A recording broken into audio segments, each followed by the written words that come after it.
Saludos y bendiciones. Para mí es un verdadero privilegio estar con ustedes una vez más para continuar el estudio de esta serie de lecciones titulada Los tres mensajes cósmicos. Ya estamos al finalizar este trimestre. Me parece que fue ayer, es increíble. Y recordaba esta semana que en las primeras lecciones yo mencioné que iba a decir algunos datos del escritor de esta lección, el pastor Matt Finley. Y simplemente voy a dar uno, quizás el que más recuerdo. Yo conocí a este pastor cuando fue a dar una serie de conferencias invitado por uno de los alcaldes de una ciudad muy importante en Puerto Rico. Y recuerdo que él, antes de comenzar su exposición de la palabra de Dios, él se retiraba en un cuarto por un tiempo bastante prolongado a prepararse, o sea, conectarse con Dios. Siempre no, quizás olvide todo lo que se dijo ahí, pero eso siempre lo recordaré. Y ahora vamos a hacer nosotros lo propio, vamos a pedir la dirección del Espíritu Santo por medio de la oración. Oremos. Amante Padre que estás en los cielos y que por fe deseas habitar en cada uno de nuestros corazones, estamos delante de ti, Señor, humillados, reconociendo que tuya es la sabiduría, Señor, y que tuyo es el poder y que tú le das la sabiduría a quien tú quieres, Señor, al que te la pide, al que siente necesidad de la misma, Señor. Necesitamos tu sabiduría, necesitamos la presencia del Espíritu Santo para presentar la lección de esta semana o todas y necesitamos, Señor, tu dirección. Por fe, Señor, la obtenemos y pedimos lo mismo para cada persona que va a ver este video de principio a fin, que si tienen algunas dudas, algunas preguntas, Señor, ellos puedan encontrar respuesta y que sobre todo ellos sientan la presencia de Dios muy cerca de ellos. Todo te lo pedimos en el nombre y por los méritos de Jesús. Amén. Esta lección es muy interesante, el enfoque que este escritor está dando también me pareció muy interesante y así que vamos a comenzar el sello de Dios y la marca de la bestia, primera parte, o sea, hay una segunda parte y qué es el sello de Dios y qué es la marca de la bestia. Recordemos que estamos tratando con símbolos, aquí la bestia es un símbolo de naciones. Así que la marca es un distintivo. Tanto el sello de Dios como la marca de la bestia son distintivos. Y de acuerdo a qué distintivo usted acepte, usted está de parte de Dios o de parte del enemigo. O sea que es algo muy importante. Saben, muchas veces recordamos durante el holocausto a los judíos se le marcaba, se le ponía una marca en su ropa y eso era un distintivo de que ellos eran de la nación judía. No recuerdo, también a los esclavos en Roma lo marcaban como marcaban a los animales, le ponían un sello de propiedad. Entiendo también que los esclavos africanos que vinieron a este país también se marcaba, o sea, que a través del tiempo ha habido una marca que te distingue como propiedad de esa persona, o tú eres de un pueblo o eres de otro pueblo. Lo mismo va a pasar con esto del sello de la bestia o la marca, el sello de Dios, perdón, y la marca de la bestia. Y el versículo para memorizar lo encontramos en Apocalipsis 7, 2 al 3 y dice, y vi a otro ángel que subía del este con el sello del Dios vivo y clamó a gran voz a los cuatro ángeles, quienes habían recibido poder de dañar la tierra y el mar, y les dijo, nada dañen de la tierra, ni el mar, ni los árboles, hasta que sellemos en sus frentes a los siervos del Dios vivo. Y esto es otro simbolismo, no es que van a ser, los hijos de Dios van a ser sellados en la frente literalmente, sino que vamos a ver qué es el sello de Dios y qué es la marca de la bestia. Eh, Otro ejemplo, recuerdo que los israelitas cuando estaban en Egipto en la 10ª plaga, ellos también fueron marcados. Los primogénitos fueron marcados con la sangre del cordero en la puerta, o sea que había una marca. El que tenía esa marca pues vivía, el que no la tenía, pues moría. O sea que a través de la historia han habido marcas, han habido sellos y al final de los tiempos no va a ser la excepción. Y aquí vamos a ver en la parte del sábado, eh, al estudiar los acontecimientos del tiempo del fin relacionados con la marca de la bestia, un aspecto esencial que aflora es la diferencia entre el proceder de Dios y el proceder del enemigo. Eso lo hemos estado mirando, que la forma en que el enemigo procede, actúa, es muy diferente a la forma en que Dios actúa. Y cuando hablamos la forma en que el enemigo actúa, tenemos que ver que el enemigo no viene a actuar de frente, él usa instrumentos. La forma en que los instrumentos del enemigo actúan es muy diferente a la forma en que los hijos de Dios actúan. Y aquí vamos a ver algunas diferencias de ambos bandos, porque vamos a ver aquí que hay bandos. Y dice, como hemos estado estudiando, la cuestión central del gran conflicto entre Cristo y Satanás son, uno, la lealtad, otro, la autoridad, otra es la adoración. Y las profecías hablan de un poder que usurpa la autoridad de Dios, que exige la lealtad que le pertenece a Dios y que ha introducido un tipo de adoración que es contraria a lo que dice la Biblia. Y todo esto lo hace mediante la fuerza, la coacción. Hemos mencionado mucho esta palabra, la coacción, y a veces mediante sobornos y recompensas, todo con el fin de imponer la adoración. O sea, la palabra imposición no es la palabra decisión versus Dios que exige lealtad o pide. Estas dos palabras son muy importantes. Uno pide adoración, uno pide lealtad, otro la exige. Eh, y es interesante que la parte que debería exigir lealtad no la exige, sino que la pide. Dice, en contraste, el amor es la fuerza motivadora del reino de Dios. Nosotros, yo siempre he mencionado que nosotros, seres mortales caídos pecadores, no tenemos una noción de lo que es el amor de Dios, una noción completa. Comprender el amor de Dios sería comprender a Dios, y nuestra mente finita no llega a comprender el amor de Dios a cabalidad, pero el amor es la fuerza más grande del universo. Realmente el amor es Dios. Y dice, eh, en lugar de adorar a la bestia, el pueblo de Dios se encuentra su mayor gozo y su mayor deleite en adorarlo. Ellos están comprometidos, y si usted no está comprometido con Dios, inconscientemente está comprometido con el otro bando. Eso es, hay dos bandos. O dice un versículo que el que no recoge, desparrama. O uno o el otro. Dios nos ayude a estar en el bando correcto. Dice en la parte del domingo, perseverancia firme. Y eso es lo que se requiere de las personas que van a vivir. O sea, siempre se ha requerido eso, pero esa cualidad, pero de las personas que van a vivir en el tiempo del fin es un distintivo realmente. Dios llama a todas las personas a adorar al Creador. Este es el mensaje del primer ángel. En Apocalipsis 14:8 hemos estado leyendo esos versículos constantemente. Dios advierte sobre Babilonia y le dice, oye, pueblo mío, sal. Lo que quiere decir que ahí en ese sistema de creencias hay un pueblo que es de Dios y Dios lo está invitando a salir. Es el mensaje del segundo ángel.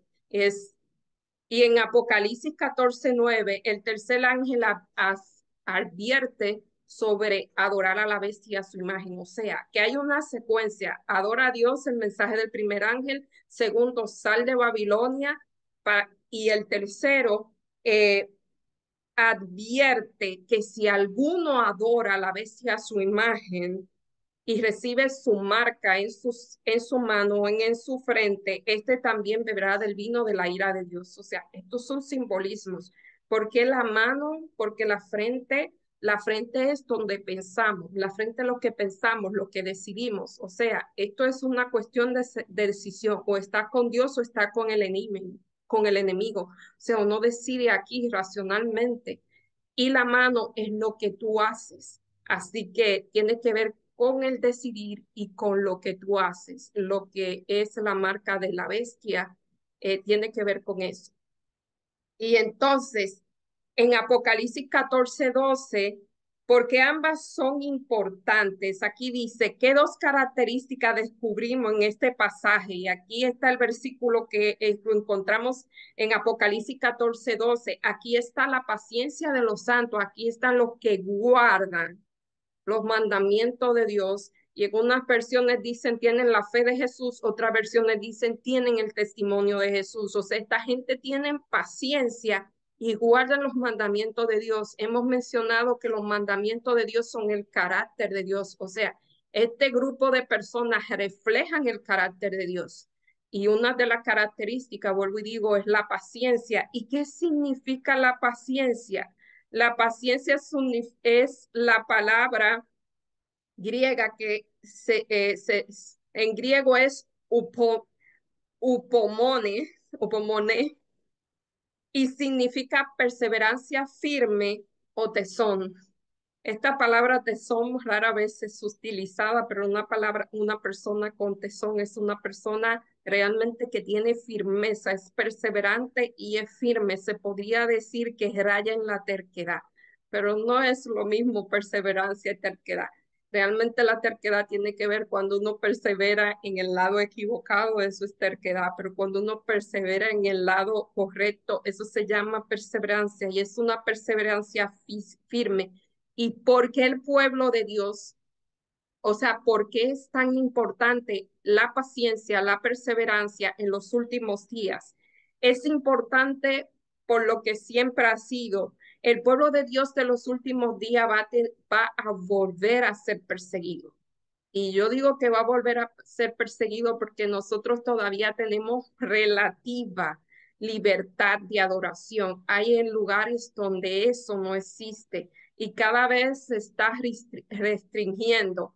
Entonces, van a tener que afrontar oposición. Si usted no sabe cómo afrontar oposición, entonces no es la persona que va a soportar oposición de un mundo entero que está en contra de ustedes, va a afrontar una persecución feroz y dice que va a ser como nunca ha visto, va a ser un tiempo de angustia cual nunca fue visto desde que el comienzo del mundo hasta ahora. Y todo eso debe ser por medio de la gracia, permanecer firme y llevar una vida de obediencia llena de gracia. O sea, eso lo permite la gracia. Eh, o sea, va a necesitar paciencia porque Dios tarda, va a necesitar perseverancia porque va a enfrentar oposición y realmente no es fácil presentar oposición. Aquí se habla eh, del amor de Dios, el gobierno del amor de Dios, pero créanme que el enemigo no va a decir, no va a presentar el odio que es el antagónico al amor. Eh, también el enemigo también va a presentar el amor. Eh, Hace mucho tiempo vi un mensaje que estaba llevando el antiguo Juan Pablo II y realmente aquello es conmovedor, como ese hombre habla del amor y el amor al prójimo cuando usted le digan, si usted ama al prójimo, tiene que hacer esto por amor al prójimo. Cuando usted le digan, usted tiene que desobedecer a Dios por amor al prójimo, y no le van a decir que tiene que desobedecer a Dios abiertamente, sino que le digan, cuando usted no haga esto que parece bueno, entre comillas, porque usted necesita amar al prójimo, entonces la cosa, la oposición es bastante fuerte. No es lo mismo que le digan, mira, haz lo malo y tú decir, no, yo no voy a hacer lo malo porque yo amo a Dios. A que le digan, mira, si tú amas al prójimo, tienes que desobedecer a Dios y no desobedecer a Dios, sino desobedecer lo que tú entiendes que Dios dijo. Y te van a decir, Dios no dijo eso, Dios cambió eso ya. Así que si tú quieres ser parte del grupo, si tú quieres unirte, porque Dios dice que nos unamos y te dan los versículos cuando dicen, yo quiero que sean uno en Dios. Y si tú no te unes a nosotros, tú no amas a Dios ni al prójimo. Entonces es bastante, hay que tener, hay que tener tesón, ahora sí, para oponerse a ese tipo de mensaje. Eso es el asunto, que no es un mensaje de odio, es un mensaje de amor también.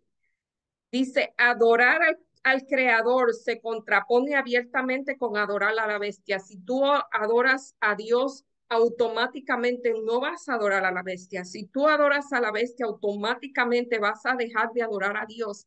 Nosotros no podemos compartir lealtades. La lealtad es hacia un ser, no se puede, en este caso, no se puede tener lealtad a Dios y al enemigo.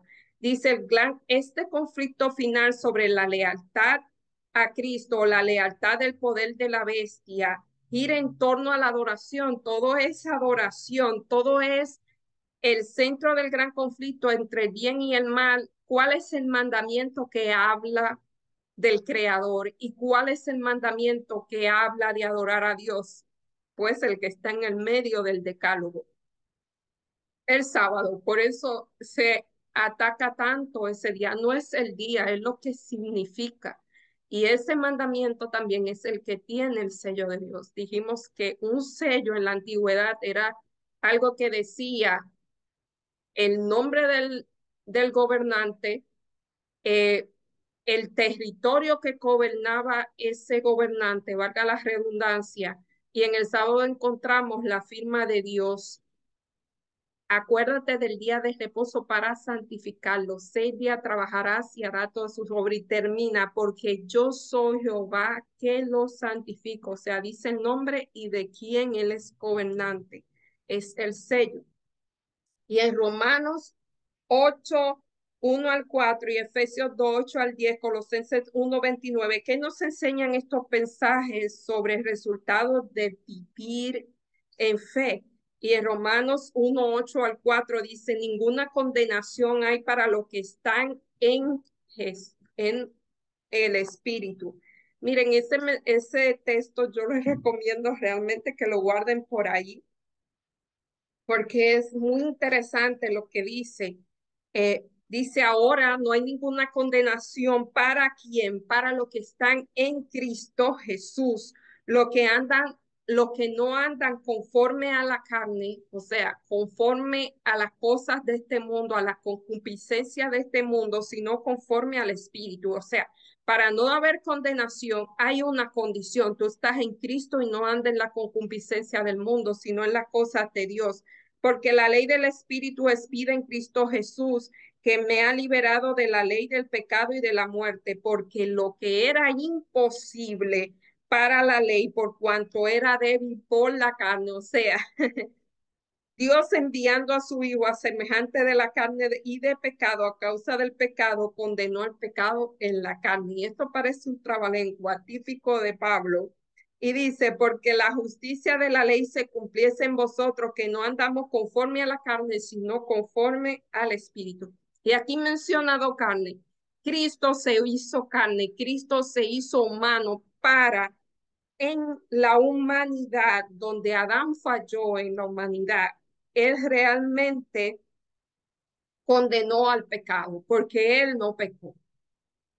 Y ahora, si nosotros, sigue diciendo, para que la justicia de la ley se cumpliera en nosotros, que no andamos conforme a la carne. Y aquí cuando dice conforme a la carne, no quiere decir que nos, la humanidad, sino quiere decir la concupiscencia, eh, sino conforme al Espíritu, o sea, lo hizo en favor de nosotros, lo que por fe andamos según el Espíritu o tratamos de hacerlo. Eh, y los demás versículos pueden leerlo porque quiero entrar en otros días que quiero abundar un poquito más. Dice, al vivir por fe recibimos su gracia, solamente por fe recibimos la gracia. Nuestra vida se transforma porque la gracia es un agente transformador. Los seguidores del Salvador que están comprometidos con Él no solo tendrán fe en Jesús, sino que tendrán la fe de Jesús. Es diferente. Cuando usted tiene la fe en Jesús, quiere decir que la gente humana está haciendo un trabajo. Y yo no confiaría mucho en nosotros, porque nosotros somos débiles. Pero si usted le pide a Jesús, dame tu fe, entonces la cosa es diferente, porque Él no falla como nosotros. La cualidad de la fe de Jesús para el tiempo del fin será de ellos y ellos permanecerán fieles incluso hasta la muerte, como lo hizo Jesús. Y realmente esto pasó. Yo hablé de los mártires. Desde que el mundo se formó, han habido mártires en unas épocas más que en otras.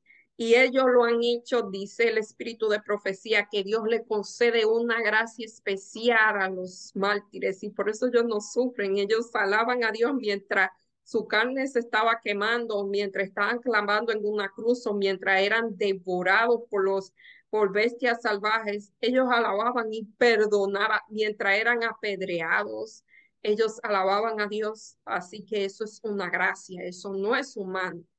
Entonces, la lucha cósmica es la parte del lunes y dice en Mateo 27, 45 al 50 que nos enseña esto acerca de lo que Cristo experimentó en la cruz. Y ahí estamos mencionando cuando Jesús estuvo en la cruz y le dijo a su padre, Dios mío, ¿por qué me has abandonado? Eh, y él se sintió abandonado. O sea, no quiere decir que Jesús también no se sintió abandonado. Si ustedes en algún momento se ha sentido abandonado, no está solo. Jesús se sintió abandonado. El pecado era tanto que él sintió la separación de su padre. No era que su padre no estaba con él, sino que él estaba cargando los pecados de la humanidad y sintió esa separación que produce. O sea, él estaba reparando ese puente entre nosotros y Dios que se había roto por el pecado. Él lo estaba reparando y para hacer esa reparación, él tuvo que cargar nuestros pecados. Y esos pecados, como Dios no le gusta el pecado, los separó de Dios. Y él exclamó de esa manera. Y dice aquí, suspendido en la cruz, envuelto en tinieblas, o sea, no es una imagen muy halagadora lo que viene a la mente cuando uno piensa, bueno, uno nunca ha estado en una cruz, pero cuando por lo menos ve las películas es muy difícil de ver, por lo menos para mí.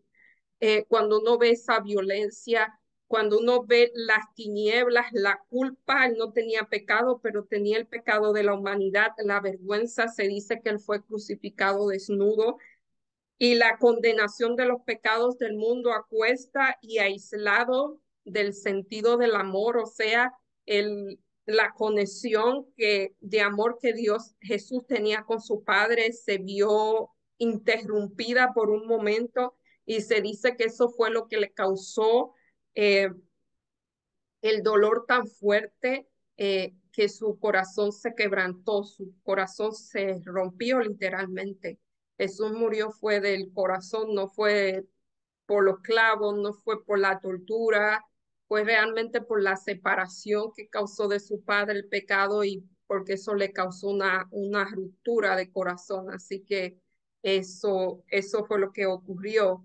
Dice, pero él confiaba, aun cuando alrededor todas las circunstancias eh, clamaban que él tenía que dudar, aunque cuando parecía que Dios lo había abandonado, Jesús no se rindió. Y eso realmente tener fe. Es muy fácil tener fe cuando todo va bien. Realmente cuando uno ve los milagros de Dios, o sea, los milagros que uno quiere ver, porque milagros vemos a cada momento, todo en la creación es un milagro. Respirar, como yo decía a principio de año, es un milagro. Yo sufrí de una alergia a principio de año y se me hizo difícil respirar. Y yo decía, wow, esto es realmente respirar, es un milagro. Eso que ni siquiera nosotros pensamos en ello.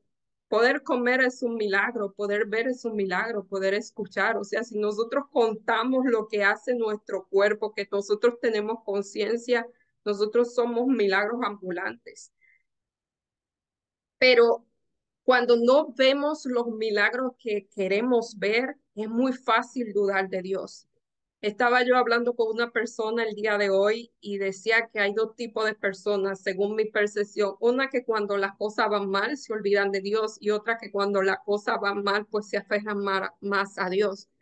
Pero fe no es confiar en Dios cuando todo va bien, cuando todo sale bien. Fe es confiar en Dios a pesar de que las cosas no estén bien. Y fíjense que para nosotros confiar en alguien, para nosotros obedecer a alguien como hizo Jesús, tiene que haber confianza. Por eso la confianza es tan importante. Uno no obedece a quien no confía. Uno no ama si no confía. Eso es eso es muy importante. Por lo menos no es el amor cabal que se siente. Se puede sentir cariño, se puede sentir amor, pero la confianza es un ingrediente muy importante del amor. Eh, Puede ser que uno ame a una persona por pura compasión, aunque no confíe en él. A veces, no sé, la persona que se robó algo, pues uno lo ama como seres humanos, pero es difícil de confiar y obedecer y poner tu vida en manos de una persona que tú no confías. Es muy difícil. Dios, Jesús, confiaba en su Padre en el momento más oscuro de su vida. Y aquí dice, en medio de las terribles tinieblas, aparentemente abandonado de Dios, Cristo había superado, esto lo dice en el deseado de toda la gente, la página 704, dice aparente abandonado de Dios porque era en apariencia, Dios siempre estuvo ahí. Cristo había apurado las últimas heces de la copa de la desgracia humana. En esa terribles hora había confiado en la evidencia que antes recibiera de que era aceptado por su Padre. Cristo fue vencedor por medio de la fe, o sea, la fe fue que le dio poder para vencer, porque si él no hubiese tenido fe y confianza en que lo que él estaba haciendo era lo correcto, él en cualquier momento él podía haber bajado de esa cruz y terminar con todo. Por eso es cuando uno piensa, por lo menos yo cuando pienso en eso, que en cualquier momento él pudo haber dicho, ok, se acabó, es realmente digno de admiración y de reverenciar un ser que podía liberarse y optó por no liberarse. Y sin embargo, no es algo que parezca repentinamente de la nada, eso es un proceso. El pueblo de Dios está aprendiendo a vivir por fe, por eso nosotros, Dios nos dice, tenga fe en las pequeñas cosas, sea fiel en las pequeñas cosas, sea leal en las pequeñas cosas para que lo pueda hacer en las grandes cosas. Es una fe que confía en lo que no puede ver, que cree cuando no puede entender, que se aferra cuando hay poco en que aferrarse.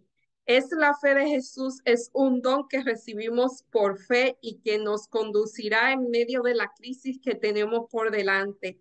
Es la fe de Jesús, no la que mora en nuestro corazón, sino la que Él pone en nuestro corazón. Es diferente.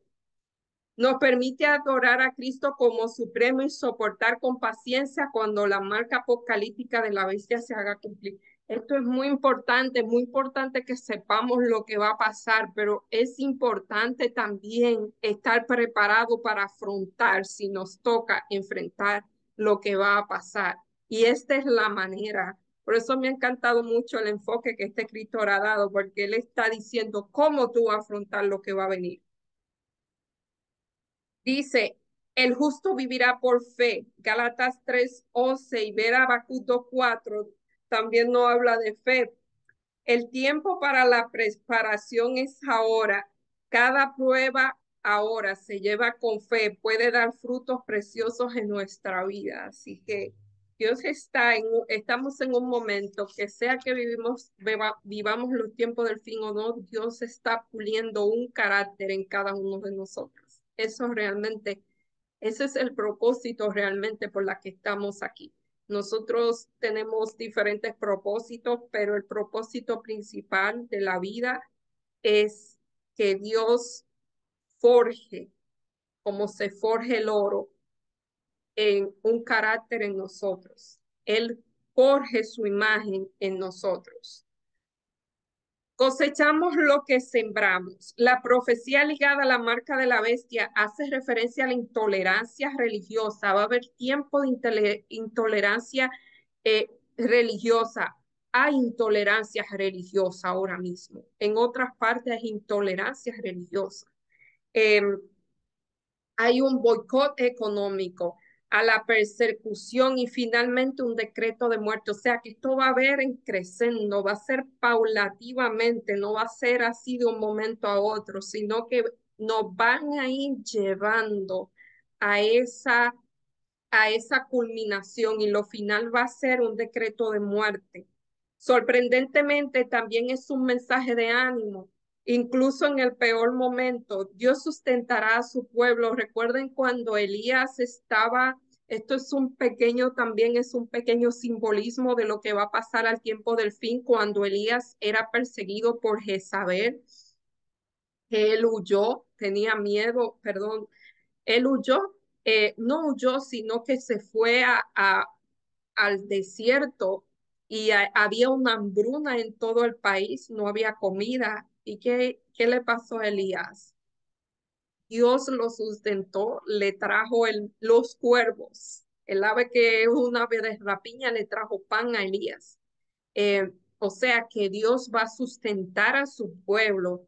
Eh, por ahí piensan que van a sembrar. Mire, la siembra que usted va a hacer no va a ser para ese tiempo. Usted no puede guardar para ese tiempo. Ustedes no guardar dinero para ese tiempo, ni su casita en el campo para ese tiempo. Ese tiempo el justo va a vivir por la fe en total dependencia de Dios.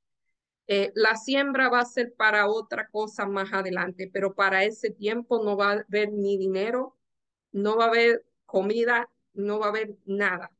Fe en el dador de todas las cosas. Y dice, y entre los mandamientos, por supuesto, está el sábado. Y vuelvo y digo, se hace énfasis en este mandamiento porque este mandamiento se ha querido abolir. Se ha querido decir que no está vigente, por eso se hace tanto énfasis. La persecución religiosa comenzó desde el principio. El primer mártir religioso fue Abel.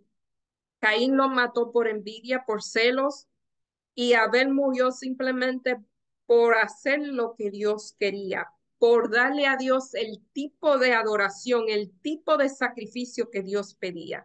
Es interesante que lo que pasó en el pasado vuelve a ocurrir en el presente. O sea, por eso es importante conozca la historia, porque así usted tiene idea de lo que va a pasar y lo va a ver cuando comience a pasar. Dice, y en el siglo I, yo lo mencioné aquí, la persecución era horrible. Aún viene la hora, advirtió, cuando el que lo mate pensará que rendirá culto a Dios. Y esto le puede parecer horrible, pero era lo que pasaba. Yo lo mencioné durante las cruzadas, eh, durante la persecución. O sea, Pablo, lo mencioné la semana pasada, perseguía a la iglesia y él pensaba que lo estaba haciendo en nombre de Dios.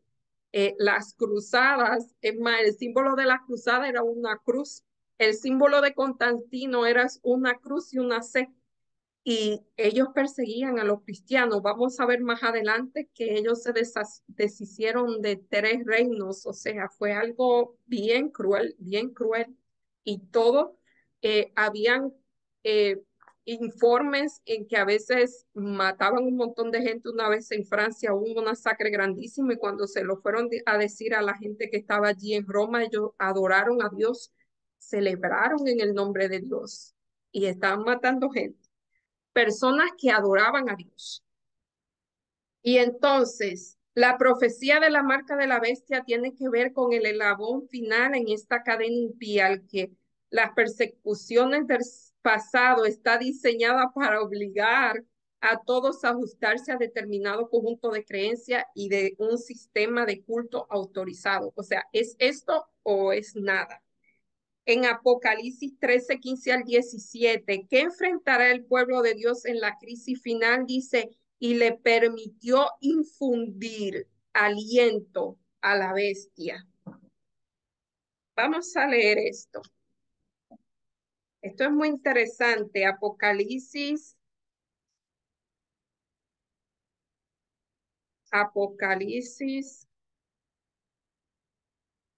13:15 al 17 y dice, y se le permitió infundir aliento a la imagen de la bestia para que la imagen hablase y hiciese matar a todo lo que la adorase, y hacía que todos, pequeños, grandes, ricos y pobres, libres y esclavos, se le pusiera una marca en la mano derecha o en la frente. Y ninguno que no tuviese la marca pudiera vender o comprar, y estuviera el número. Aquí hay sabiduría. El que tiene entendimiento entiende el número, pues un número de hombre, y es 676. Y hay muchísimas teorías de eso, de la marca y el 666. A veces lo buscan en estos códigos que tienen los productos, y hay supuestamente esas codificaciones. Algunos tienen un 666, y tenemos que pensar que si es un chip que le van a poner a las personas, tienen que pensar que esto es un sello que es espiritual, esto no es material. Que usted inconscientemente compre y pase, escanee un producto y diga 666, eso inconsciente. Recordemos que la adoración de Dios es racional, es algo que intencionalmente usted hace. Dios no lo va a, ¿cómo se dice?, a juzgar por algo que usted no sabe. Así que por eso hay que tener claro, hay tantas vertientes por ahí, hay tantas creencias. Si usted no sabe la verdad, se va a ir por el error. Así que es hora de aprender estos temas. Volvamos a las sendas antiguas. Sabe que Guillermo Miller pasaba noches enteras tratando de entender estos temas, y Dios se los reveló. Eh, y nosotros no deberíamos hacer cosas similares. Eh, Dice, la profecía dice que la persecución comenzará con sanciones económicas, y eso ya casi lo estamos viendo. Ninguno podrá comprar ni vender a menos que tenga la marca. O sea, a menos que usted le rinda lealtad al enemigo o al instrumento que el enemigo va a utilizar, no va a poder comprar ni vender. O sea, así que si usted no está acostumbrado a pasar trabajo en la vida, prepárese a pasar trabajo, y no va a ser, oh, yo voy a tener mis cositas. No, el justo vivirá por fe. En Gálatas 6:7 al 9 dice, no os engañéis, porque nadie puede ser burlado. Todo lo que el hombre segare, eso va de cosechar. O sea, el enemigo está preparando el terreno, el enemigo está orquestando el plan, y nosotros debemos estar orquestando el plan, de que si llegamos a esos momentos, saber cómo sobrevivir. Y nuestra preparación es con Dios. Dice, lo que siguen al Cordero. Esa es la parte del miércoles. Y en Apocalipsis 13:1 al 2 dice lo mismo que estábamos leyendo. Y dice, y me paré sobre la arena del mar y vi subir. eh, Esto es, vamos a tratar de explicar esto, porque a veces uno lee esto y ve tantos símbolos y no entiende lo que está pasando. Y dice aquí que Juan, el discípulo amado, el que escribió el Apocalipsis, vio subir sobre la arena del mar. Cuando se habla de mar en profecía son multitudes. Y vi subir sobre el mar una bestia. Cuando hablamos de bestia, hablamos de naciones que tenían 7 cabezas y 10 cuernos. Y cuando hablamos de cabezas, también son divisiones. O sea, esa nación se dividió en 7 y se dividió, los cuernos también son reinos, y de esos 7 se dividió en 10. O sea, y la bestia era semejante. Fíjense en este detalle y recordemos a Daniel 7:2 al 8. Si ustedes quieren leer a Daniel 7 y 8, estas son la misma bestia, pero esta está en una. Juan no la podía describir porque era semejante, todas eran semejantes a un leopardo, tenían los pies como de oso y su boca como león, y el dragón, y le dio poder. O sea, si nosotros leemos Daniel 7:8, él vio también esas bestias, pero subían en forma dividida. Vemos que el oso son los medos y los persas, el leopardo es Grecia y el león es Babilonia. Y la bestia que tiene todo eso es Roma. Realmente Roma fue la más monstruosa de todas. Y dice, y vi una cabeza como herida de muerte, perdón, y la bestia que vieras era, o sea, era, todas las bestias de Daniel están ahora juntas, porque Roma se formó de todas las creencias de todas estas naciones y de todas las costumbres, es como una mezcla de todo.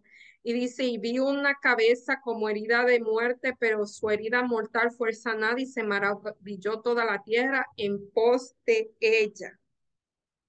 Y vamos a decir, yo quiero explicar esto porque no me puedo quedar con esta. Eh, si vemos esta bestia, está hablando de Roma. Estamos hablando que el oso era, era los medos y los persas y vamos a decir que el leopardo tenía cuatro alas, que eran los cuatro, o sea, cuando Alejandro Magno conquistó todo el mundo conocido a los 33 años, él murió porque él era increíble, pero eh, de- yo digo que él pudo dominar todo, pero no pudo dominar sus debilidades. Él no pudo dominar su defecto de carácter y eso lo mató. Se murió enfermo y bebía mucho y todas las cosas. Entonces, vemos que eso fue, el reino de Grecia fue dividido en cuatro. Si ustedes quieren saber, están ahí entre sus cuatro generales, fue dividido, pero vamos a ver quiénes son los siete, los siete cuernos. Y realmente lo que vamos a ver es los 10 cuernos. Fíjense quiénes son los 10 cuernos. Son muy conocidos para nosotros. Esa bestia que es Roma, Roma imperial, que fue la más sangrienta de todas, se convirtió en 10. Están los anglosajones, que son Inglaterra, están los francos, que son Francia, están los germanos, que son Alemania, los lombardos, que son Italia, los suevos, que son España, perdón, Portugal, los visigodos, que son España, y los burgundios, que son Suiza. Entonces, los ostrogodos, los erulos y los vándalos, esos tres fueron destruidos por sus creencias, fueron perseguidos hasta la destrucción total. Por eso vemos que primero hay 10 cabezas que luego se vuelven 7, porque realmente lo que quedaron fueron 7 reinos de esos 10. Y lo menciono porque eso es muy conocido para nosotros. Vemos el propósito de la profecía es ver la veracidad del tiempo, es que Dios nos está guiando para que veamos lo que está sucediendo. Y para mí, lo importante de ver lo que él profetizó y se ocurrió es que nos da idea de que lo que no ha pasado va a pasar. Porque estas cosas, si ustedes ven esa precisión, los 10 reinos existieron, se volvieron 7. Y aquí nos dice en Apocalipsis 14:4, dice, estos son los que no se contaminan con mujeres, pues son vírgenes y cuando hablan de mujeres quieren decir con creencias diferentes. Estos son los que siguen al Cordero, el Cordero es Jesús por donde quiera que van. Estos son los redimidos de entre los hombres como primicias para Dios y para el Cordero. O sea que esas son las peculiaridades que tienen la gente que siguen a Dios al fin de los tiempos. Dice, en contraste con toda la tierra que sigue a la bestia, Dios tendrá un pueblo. Ya aquí identificamos quién es la bestia de quién está hablando aquí. Vemos que Roma, de ser Roma imperial, se volvió una Roma espiritual. Y todavía esa Roma existe. Dice, serán odiados por todos por mi nombre, pero el que perseverare hasta el fin, este será salvo. Y aquí nos dice no comprometerse firmemente con Jesús, consciente o inconscientemente, es comprometerse con el otro bando. Y el otro bando no tengo que mencionarle quién es. Y aquí dice que el dragón, no quiero dejar pasar esto por alto, dice en su deseo de dar, dice, este hijo varón, dice que la mujer dio a luz un hijo, ese hijo es Jesús y Herodes lo quiso destruir, lo persiguió, eso mismo va a pasar con el pueblo de Dios. El dragón representa en primer lugar a Satanás y en un sentido secundario al imperio romano. O sea, el imperio romano es el instrumento, el poder que sucedió al imperio romano que recibió el dragón su poder y su trono y grande autoridad fue claramente Roma papal, porque fue lo que quedó de la Roma imperial. Eh, Vemos aquí que la bestia recibió una herida. Dice, y vi dice en Apocalipsis 13:3, y vi que una de su cabezas estaba como herida de muerte. Una de las cabezas era Roma papal. En el año 1798, por decreto de me acaba, a mí se me olvidan los nombres, por decreto de un emperador francés muy conocido, eh, el Papa fue apresado. Lo voy a buscar.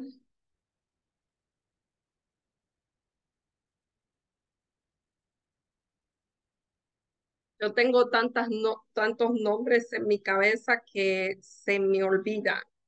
Y dice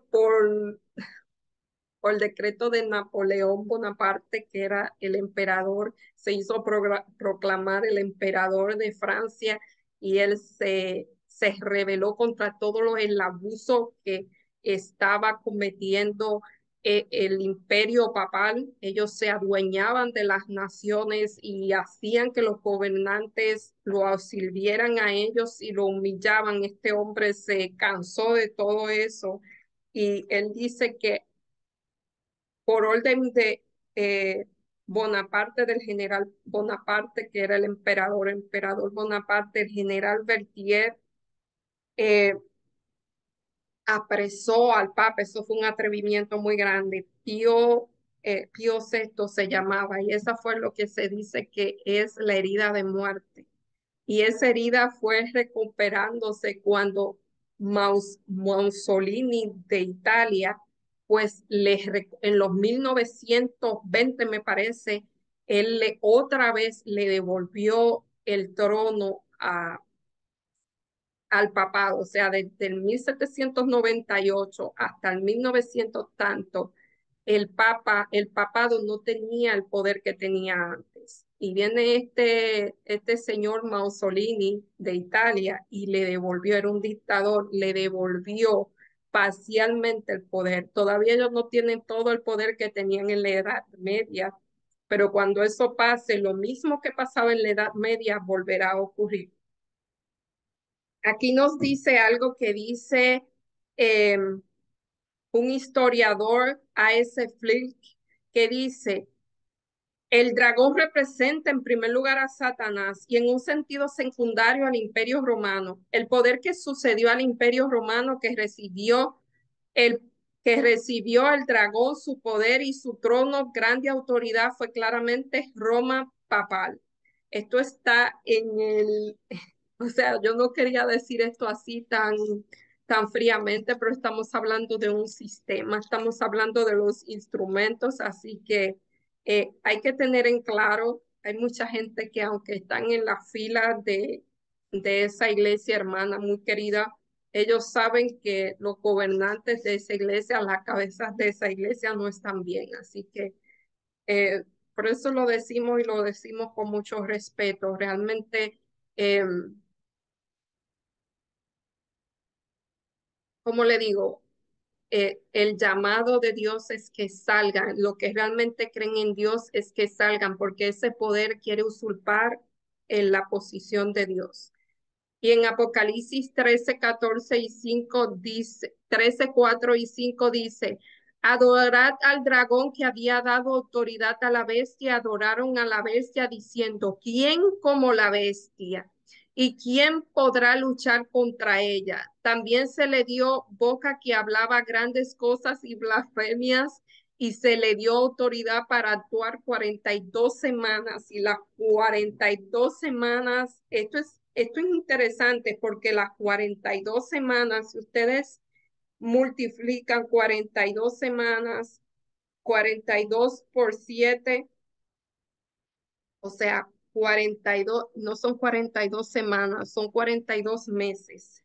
Si usted multiplica 42 por 30, son 1260 años. Y si usted a 1798, cuando comenzó o terminó la persecución eh, de la Edad Media, le resta los 1260 años, eso lo lleva al año 538. En el 538 hubo el concilio de Nicea, donde se cambió el sábado por el domingo, y entonces comenzó la persecución a los cristianos. O sea que esas 42 semanas datan del año 538 al 1798, para que vean la exactitud de las profecías.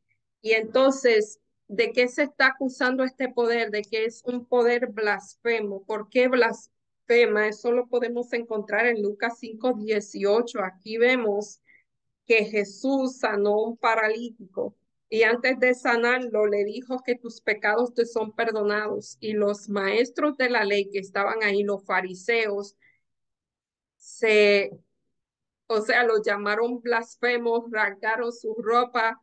¿Por qué? Porque la blasfemia era condenada con la muerte. Cuando Jesús también estaba ante el Sanedrín, que lo iban a matar, él dijo que él era el Hijo de Dios y los sacerdotes se rascaron su ropa. O sea, esa era la acción que hacían los sacerdotes cuando alguien decía que era Dios. O sea, hacerse pasar por Dios en lo que es blasfemia. Y este poder se hace pasar por Dios.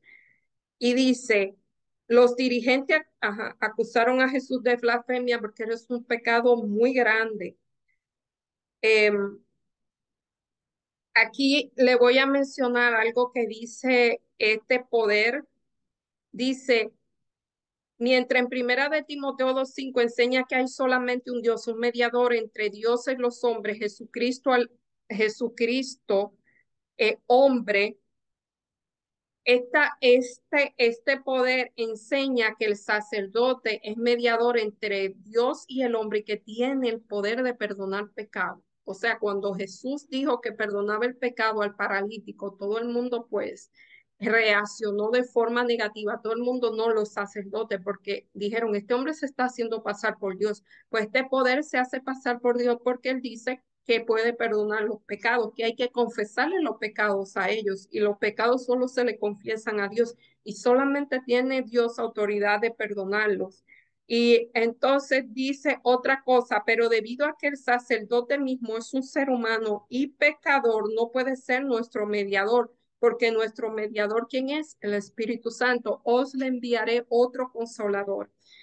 Y dice, la blasfemia también se devine con la pretensión de que cualquier hombre quiera tomar el lugar de Dios. Recuerden que eso siempre es lo que ha querido Lucifer, tomar el lugar de Dios. Pues este poder hace lo mismo que hace Lucifer, toma el lugar de Dios.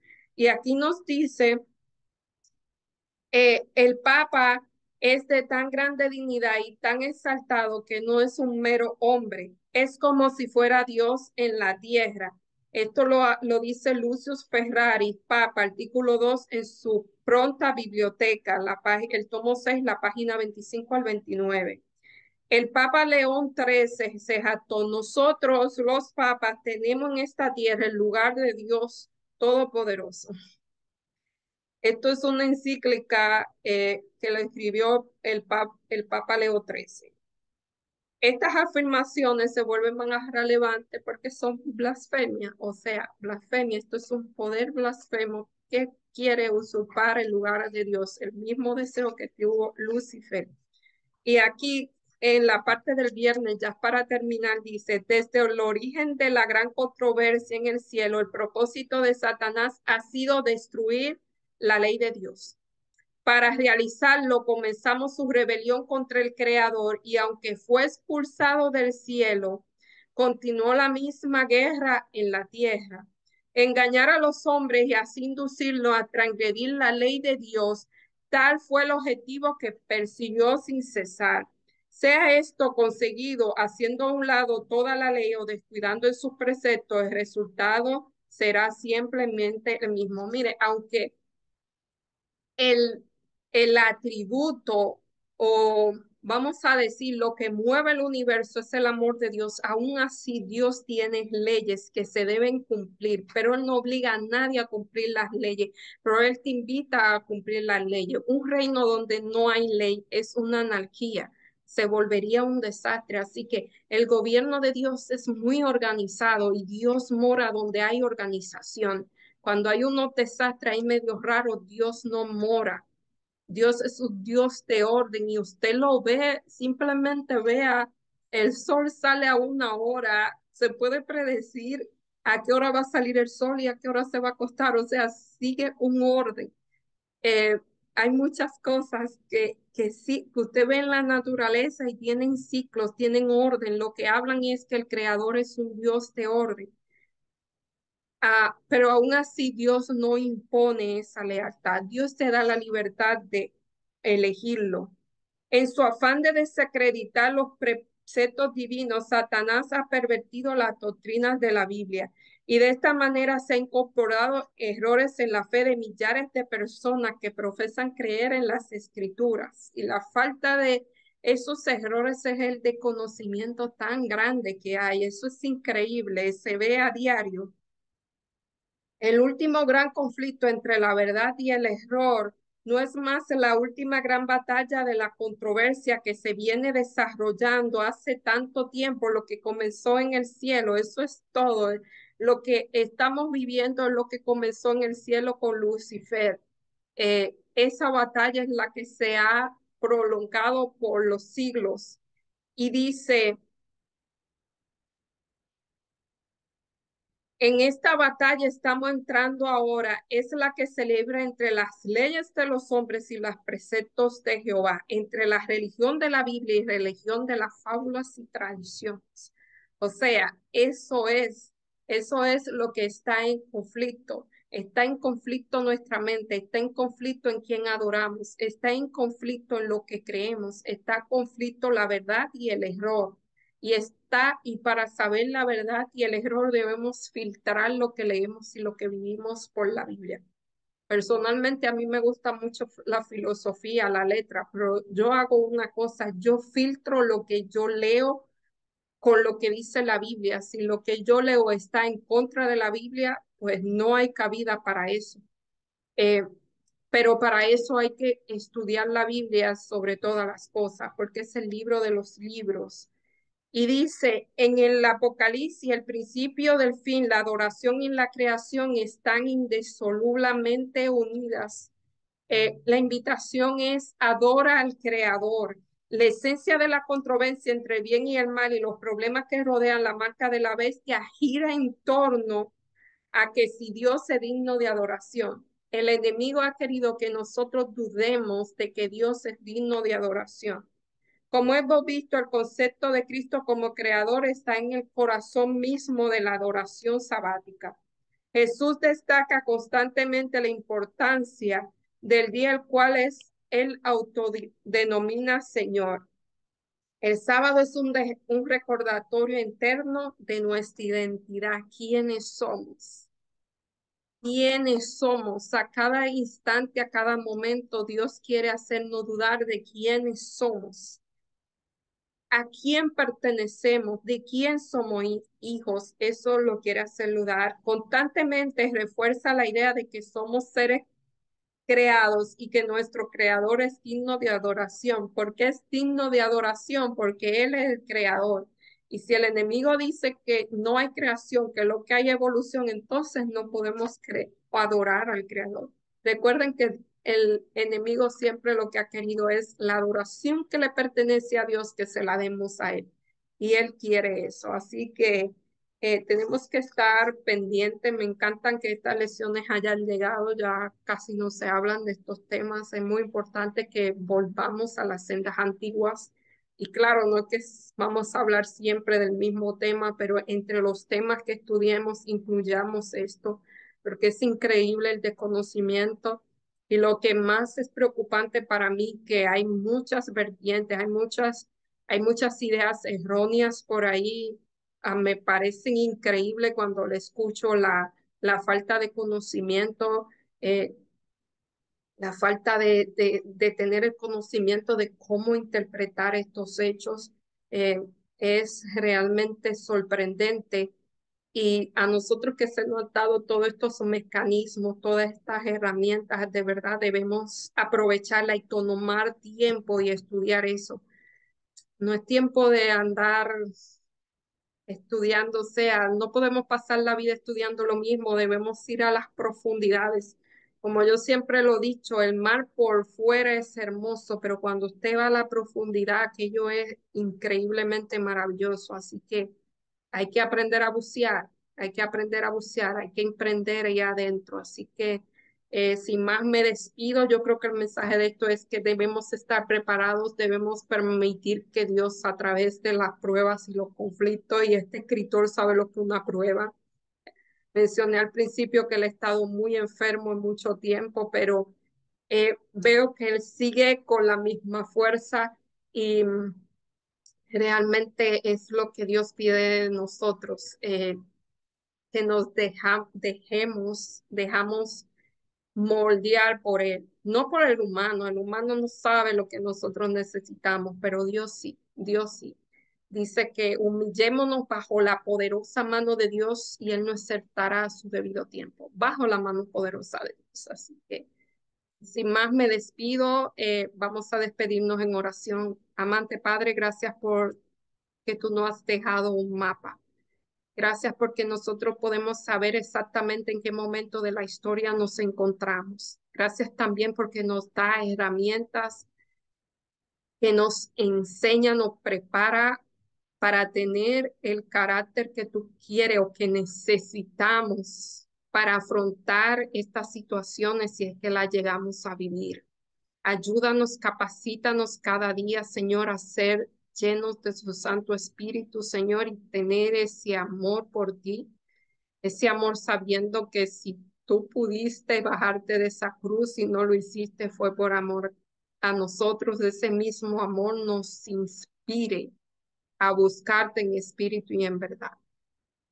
Gracias, Señor, por la oportunidad de una vez más estudiar tu palabra. Bendice a cada oyente, a cada persona que nos ve, y que las bendiciones tuyas, Señor, sean derramadas como lluvia sobre cada uno de ellos. Te lo pedimos en el nombre y por los méritos de Jesús. Amén. Bye y hasta la semana que viene, si el Señor lo permite.